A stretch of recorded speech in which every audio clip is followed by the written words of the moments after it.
Hello everyone, welcome back to the shop, Good Dog Wood Company here in Waynesboro, Pennsylvania. As many of you know, I've been partnering on a cutting board project with my sister, Jen Hoffman. This will be the second cutting board that I've produced for her, but she's helping on this one. A pretty simple project, using some scraps here in the wood shop, several different species of wood. She is uncomfortable in some of the machines, so this evening I'm going to be routing the corners, or actually the edges of the cutting board on my Rockler router table setup, utilizing a 1/4 inch roundover bit. That'll put a nice little edge, round edge on these sides. Right now they're sharp because they're square. So a nice roundover adds a nice little effect. But first, I always like to use a test piece to see if I like the height of the router bit and the style of the cut. So we'll get started on a test piece here. Okay, well, I've run a scrap piece on the router, and not sure if you can see that nice edge, that rounded over edge that is created there. I do like, it's subtle, but not too sharp. You can use some sanding paper and round these over even more. Take a little bit of the top edge off. Sometimes you can leave a crown on it. I don't know if you can see that or not. It's subtle. That would require to be sanded off. Some people like it, but probably not suitable for a cutting board. So, okay, let's get started on the cutting board stock. We're gonna get ready to route the cutting board edges. I do have face protection. The router does throw off a good bit of sawdust and chips. I do have shop vac hooked up, but it doesn't catch anything.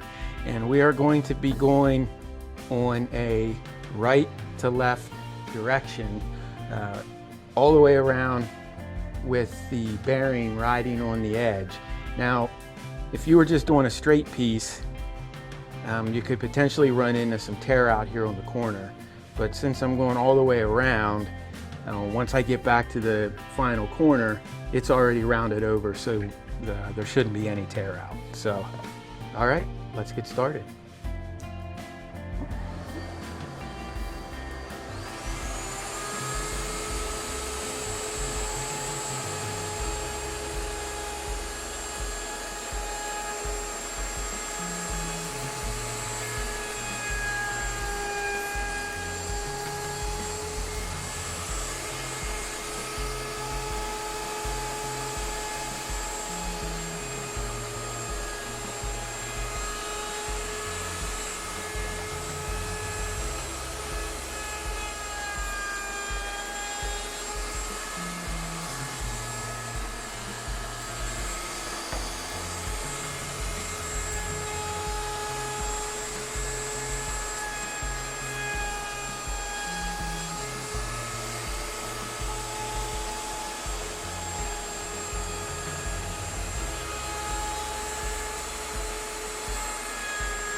And again, pretty quick process.